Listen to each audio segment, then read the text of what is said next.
Welcome, foolish mortals, back to the channel, and welcome back to another episode of the Disney Newsreel.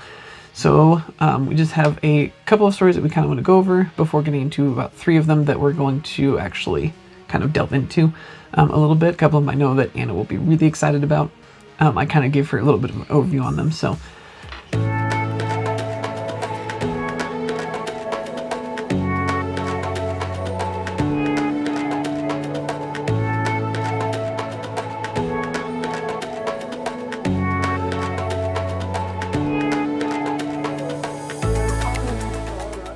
Before we get into that, make sure that if you are not subscribed to the channel, you hit that subscribe button down below, and make sure to leave us a like and a comment, and let us know about any Disney news you find out, because we don't see all of it. So, yeah, if there's something interesting. If there's something interesting that happens, we would definitely like to know. So, like I said, we're going to start out with 2 or 3 kind of shorter stories that we just kind of want to mention.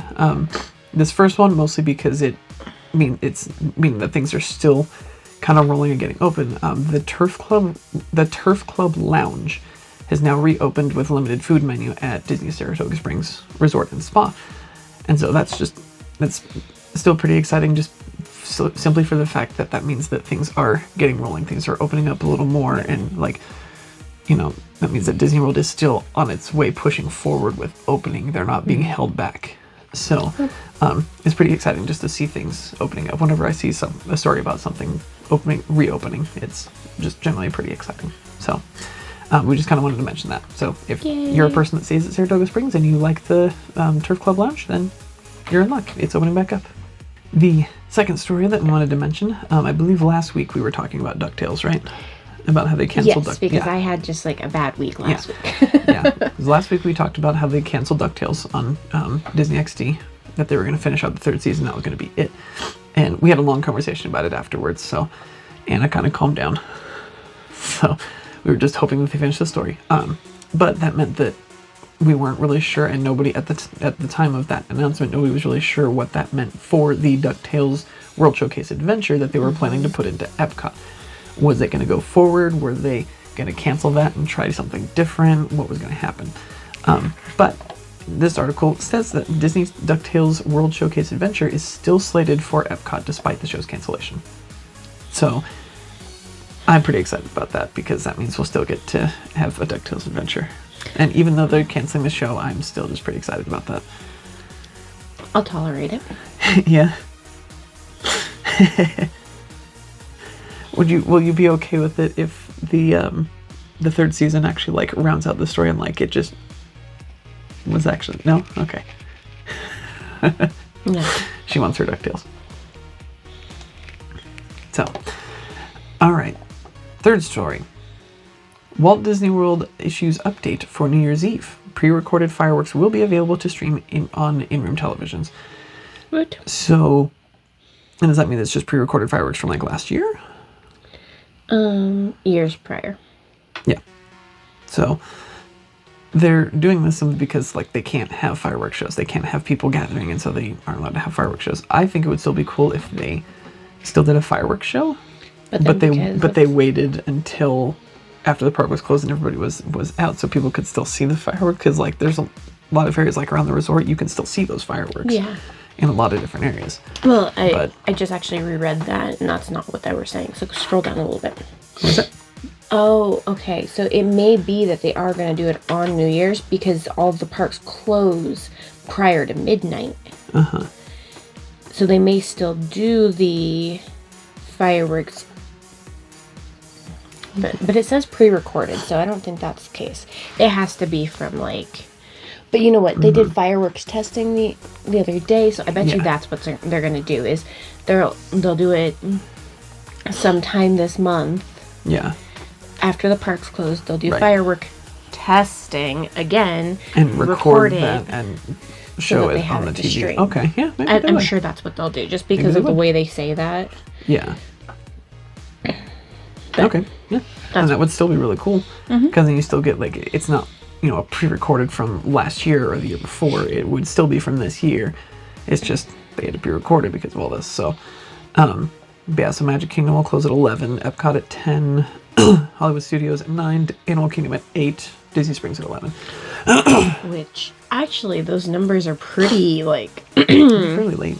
yeah, because 8 p.m. is a little early for Animal Kingdom, but not by far. Yeah. Animal Kingdom was one of the early closing ones. Yeah, it generally closed at 8, maybe 9. No, 9. It was I usually was 9. going to say 9. Magic Kingdom at 11, that's a pretty good number. Yeah. Epcot at 10, that's pretty good number too, because I think they were like usually 11, right? 11 to 11? I think so. So, like, that's... Well, it was 10 to 11. It was 11 a.m. for the World Showcase. That's what I meant. 10 a.m. for the park. Yeah, so, like, those numbers are pretty... Yeah, they're getting close to regular operating hours. And pretty much our regular operating hours. I think the only one that's really drastically cut still is Hollywood Studios. I think because they were also an 11 p.m. It was 9 a.m. to 11 p.m., yeah. Because 9 o'clock was generally when Fantasmic would start. It would go from 9 to 9:30, and then they would have the Star Wars fireworks after that, so they were generally closing at either 10 or 11. Yeah, so I think that's the only one that's still really drastically cut. That's kind of impressive, honestly. Yeah. So if you are in Walt Disney World at the time of New Year's Eve, you'll be able to watch some pre-recorded fireworks on your in-room resort. Yeah. So, and they actually, another thing I saw in here that I can mention real quick that I didn't pull up was that they opened up some more availability again during the holidays. So, yeah, they're still continuing to open more dates and stuff. Yeah. Okay, so now we get to the ones that we might spend a little bit more time on. So, this one is build your own paper Jungle Cruise boat, Big Thunder Mountain, train, Astro Orbiter, and more with Walt Disney Imagineering's 12 Days of DIY Ornaments, printables. Oh, look at the Dumbo one. Yeah. That one's cute. Yeah, it's a Dumbo, there's an Astro Orbiter here. So they're essentially the Imagineers are making available just little printable, foldable, kind of origami style almost, sheets that you can fold into and make into ornaments. And down at the bottoms, it actually says what it will be for each day. What? Oh, I want to look at those though. Okay. Oh yeah, there's a picture with the tree. Oh, those are cute. That has them all in it. Those are super cute. Yeah, so I'm really excited. I want to make these. They look really adorable. So, down all the way at the bottom here, underneath the cup, it shows a couple of examples there of different ones. So that's, what is that, Disney? That's the Jungle Cruise boat, the Golden Horseshoe, and then the Nautilus. So, day 1 will be the Bengal Barbecue. Okay. Day 2 is the Tiki Juice Bar. Okay. Day 3 is the Jungle Cruise Adventure Boat. Yes. Day 4 is Tom Sawyer Island from Disneyland. Okay. Day 5 is Big Thunder Mountain Railroad Train. Yes. Day 6 is the Golden Horseshoe. Right. Day 7 is It's a Small World from Disneyland. Yeah, that's okay. Day 8 is Dumbo the Flying Elephant. Day 9 is Peter Pan's Flight, Disneyland. Day 10 is the Astro Orbiter. Okay. Day 11 is Finding Nemo Submarine Voyage. Okay. Day 12 is Star Wars Hyperspace Mountain from Disneyland Paris. Okay.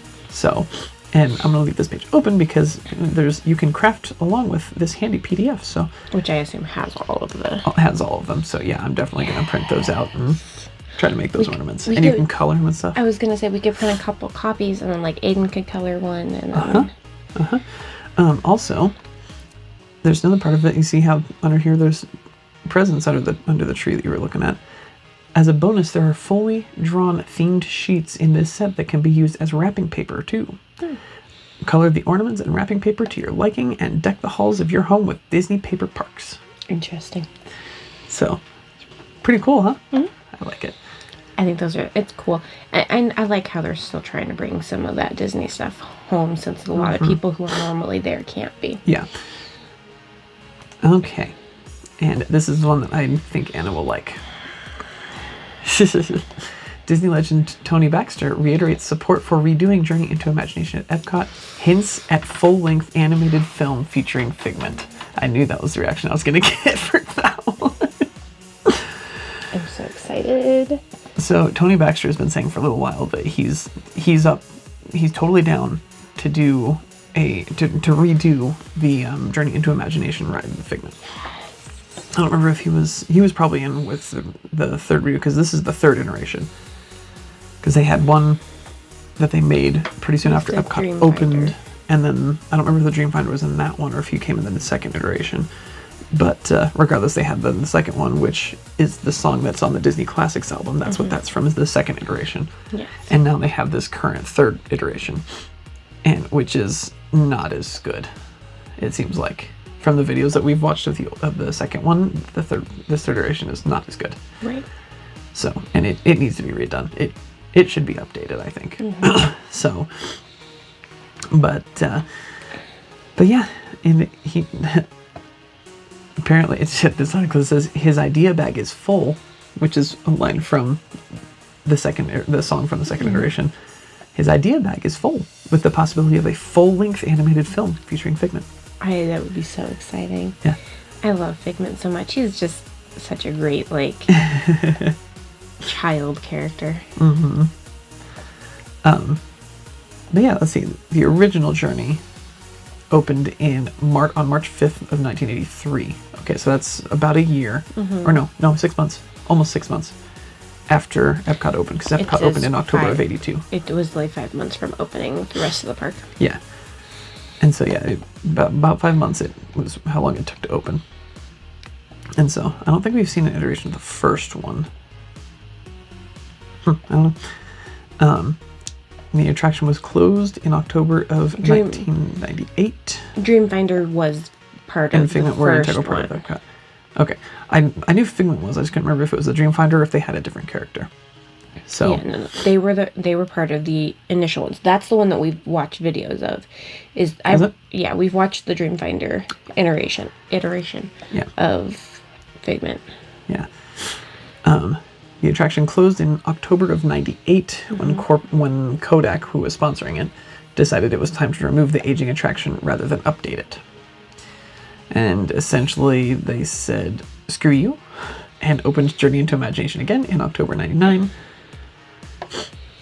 And yeah, it was at a time considered the low point in the history of Walt Disney Imagineering. Because they didn't have, it looks like Journey into the Imagination, the second iteration, doesn't have Figment and Dreamfinder. Yeah. Because they closed it 2 years later because people were complaining that it didn't have yeah, they like completely changed it. They took out the, yeah, I think they did. And I don't know what exactly they did with it.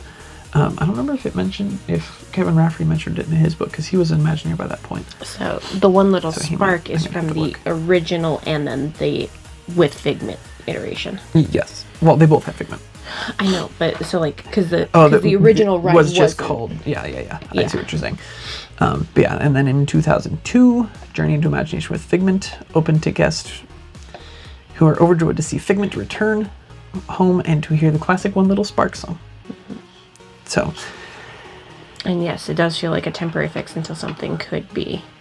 That's what she said. What it says is it felt like a temporary fix until something better could be drawn up, and that's exactly how it feels. It does feel like it was just kind of slapped together because they needed to open it back up. Right. So. Let's see. So back in early September. Oh, we didn't see this because we've only watched like one episode of this show. There's a Disney Plus show called One Day at Disney, where it goes through like a day of like some cast member or Disney employee of some sort. I think the first episode was about a lady that was like a reporter for ABC News or something like that. Yeah, it was that one, and then they had the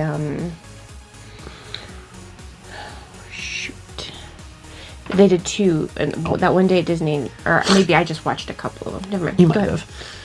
But apparently there's an episode of One Day at Disney which showed an interesting project between Studio Lab and the Walt Disney Animation Studios, with sculptors working on various clay and digital maquettes of Figment. So it is entirely possible that they are already working on a Figment movie, which would be really cool. I would love it so much. So yeah, I just wanted to share some Figment news because Anna loves Figment, and I do too. Figment's so great. All right, last but not least, there's another exciting story. Back a little while ago, Babies. There was 2 baby giraffes that were born in Animal Kingdom.